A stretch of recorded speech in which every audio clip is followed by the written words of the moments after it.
Walang araw sa ating lahat mga kapatid. Ako muli si Adrian Bernales ng Batch 3 at itong aking daily devotion.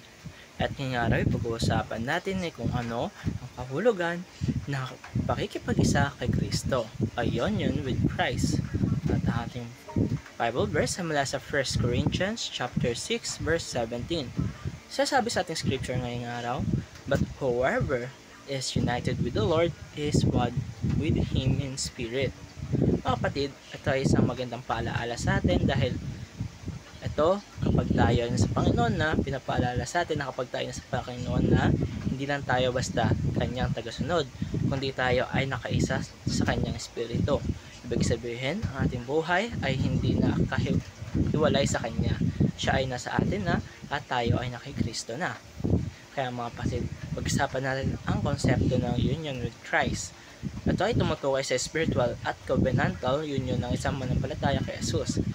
Ibig sabihin nito, sa pamamagitan ng panampalataya at ng banal na Espiritu, tayo ay nagiging isa kay Kristo. Dito dumadaloy lahat ng biyaya ng kaligtasan mula sa kapatawaran ng kasalanan hanggang sa bagong buhay at pag-asa ng kaluwalhatian. Sa pakikipag-isa natin kay Kristo ay mayroon tayong tatlong mahalagang katotohanan dapat tandaan dito mga kapatid. Una, we died, were buried, and we are raised with Christ. Ibig sabihin, nung tinanggap natin si Jesus bilang Panginoon natin at tagapagligtas, ang ating dating pagkatao ay namatay kasama niya sa krus. Ang ating mga kasalanan ay inilibing at tayo ngayon ay muling nabuhay sa bagong buhay. Hindi tayo alipin ng kasalanan, kundi malaya na tayo dahil si Kristo mismo ang nagbibigay sa atin ng bagong simula araw-araw. Ikalawa, we are recipients of all God's blessing. Dahil tayo ay naipag-isa kay Kristo, lahat ng pagpapala ng Diyos ay abot kamay na natin. Hindi lang material na biyaya, kundi higit sa lahat ang mga espiritual na pagpapala gaya ng kapayapaan, pag-ibig, kaligtasan at kagalakan sa kabila ng pagsubok. Kaya pag tayo ay nakikristo na, hindi natin kailangang mangamba dahil siya mismo ang ating kayamanan. Panghuli, we are eternally loved and secure in Christ. Ito ang isa sa pinakamagandang katotohanan ng ngayong araw mga kapatid, na walang makapaghiwalay sa atin sa pag-ibig ni Kristo.